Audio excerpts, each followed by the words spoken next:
Students Union of KANGLEIPAK sukna Shinduna Shinduna Suba State Level Spelling Competition ki AHANBA Preliminary Round ngasi Tongan-Tonganba Mapham Ahumda Pangthokhre. Competition asi haudringai mangoinana Manipur State Song sakhibaga loinina Mobilization Subcommittee Suk State Level Spelling Competition ki convener oinam Ranjit Kumana phongdorakpada India amadi malam ki spelling competition kayada saruk yanaba haibigi wakalonda pangthokpa competition amani competition asi ki damak Imphal East West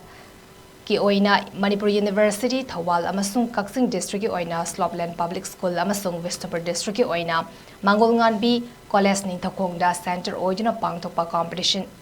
asida mahairoi lising manga hena saruyaki competition asigi damak saruyari ba mahairoi amadi support torakiba oza singbusu union asigi magidigi thagatpa wahi su phongdoraki mathang chel gi September gi tang mari the Students Union of KANGLEIPAK ki official Facebook page da second preliminary round gi selection candidates singi list declare tawragani haina so phongdoraki Union of KANGLEIPAK sukna sahi khudi pangthokuna lakpa suk state level spelling competition dak sahi unasung asi pangthokli high spelling competition asi Mapham Ahumda tona pangthokpani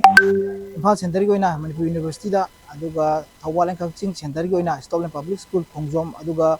Vistapur District gi oina Ningthakong Mangolnganbi College da pangthokli high competition asi da satra lising manga gi mathakta saruk yari competition asi bu saruk yabi khiba mairosing amadi support tawbirkiba oza singbu Student Union of KANGLEIPAK suki mekaidagi haningai leitana agar phongdoksari aduga matung tarakwa spelling competition singdasu saruk yabinaba haina suki mekaidagi maroina sukna spelling competition sinbasida mokogi satra singi